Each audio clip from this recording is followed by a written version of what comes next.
पूरी दुनिया के लिए सबसे बड़ा उपहार है शांति। बुद्ध के सच्चे अनुयायी वही हैं जो सच्चे विचार रखते हैं। इन विचारों की मदद से आप दुनिया की हर चीज़ हासिल कर सकते हैं और तब आप समझ पाते हैं कि आप में कितना क्षमता है। बुद्ध कहते हैं इंसान को अपने शरीर और दिमाग को शांत रखने के साथ साथ अपने चेतन मन को भी जागरूक रखने की भी ज़रूरत है। वह कोई भी इंसान हो सकता है, चाहे वह साधु हो या कोई योद्धा, चाहे वह साधारण इंसान ही क्यों ना हो। अगर आप सफल होना चाहते हैं तो अपने चेतन मन का सहारा लीजिए और यह तभी संभव है जब आप अपने मन को शांत रख पाएंगे। मान लेते हैं यदि कोई किसी भी प्रकार का भयंकर आपदा आती है तो क्या होता है? ज़्यादातर लोग डर जाते हैं, घबरा जाते हैं, क्योंकि उनका मन, शरीर, दिमाग शांत ही नहीं होता, जिस कारण उनको यह समझ ही नहीं आता कि उन्हें किसी भी मुश्किल घड़ी में क्या करना चाहिए।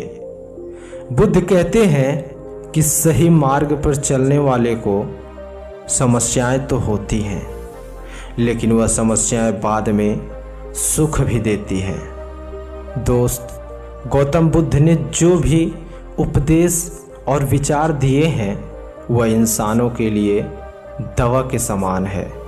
इसमें सिर्फ एक चीज़ का अंतर है, दवा का तो साइड इफ़ेक्ट है, लेकिन इनके विचारों का कोई साइड इफ़ेक्ट नहीं। अगर आप महात्मा बुद्ध के विचारों को समझकर अपने ज़िंदगी में आगे बढ़ते हैं तो आपको कोई नहीं रोक सकता। आप चाहे नौजवान हो, बूढ़े हो, बच्चे हो या साधु संत हो, सभी के लिए है। गौतम बुद्ध को एक आध्यात्मिक अध्यापक भी कहा जाता है। उनके ज्ञान से बिजनेस कैसे करना है, अपनी ज़िंदगी में उलझ कर रह गए हो तो और कुछ भी समझ नहीं आ रहा है और ज़िंदगी के सही गलत का मतलब क्या है, इन्होंने ही हम सबको बताया है। ऐसा नहीं है कि महात्मा बुद्ध ही एक ऐसे व्यक्ति थे जिन्होंने ऐसा किया, बल्कि और भी बड़े बड़े विद्वान थे और हैं भी, लेकिन सब ने वह नहीं किया जो गौतम बुद्ध ने किया। दोस्तों, ठीक इसी तरह की बातें हम सब की ज़िंदगी में भी होती है। जानकारी तो बहुत है, लेकिन कुछ कर भी नहीं पाते। कुछ ऐसे भी हैं जिनको कुछ ज़्यादा जानकारी नहीं है, लेकिन वह ऊपर टॉप पर है। गौतम बुद्ध के विचारों से इंसान के अंदर अचानक शांत स्वभाव उत्पन्न हो जाता है। इससे इंसान की सिर्फ गरिमा ही नहीं, सूझबूझ भी बढ़ती है।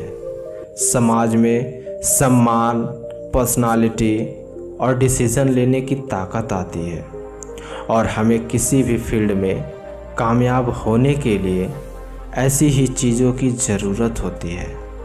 महात्मा बुद्ध के इन विचारों को कई देशों में लोग फॉलो करते हैं और सीखते समझते हैं।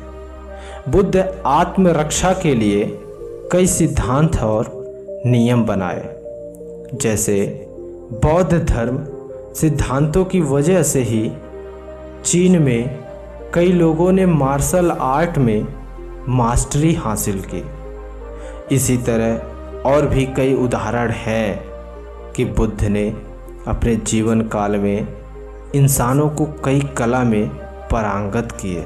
दोस्तों, इसीलिए कहते हैं अगर आप मन से ठान लें, फिर सुख क्या और दुख क्या। अगर आप सोच लें आपको वो चीज़ हासिल करनी है, तो फिर ऐसी कोई चीज़ नहीं जो आपको रोक सके, क्योंकि चाह वहीं होता है जहाँ राह होता है। और अगर राह नहीं है, चाह है, तो अभी राह बन जाता है। तो आपने क्या समझा हमें कमेंट करके ज़रूर बताइए। मिलते हैं फिर किसी ऐसे ही वीडियो में। धन्यवाद।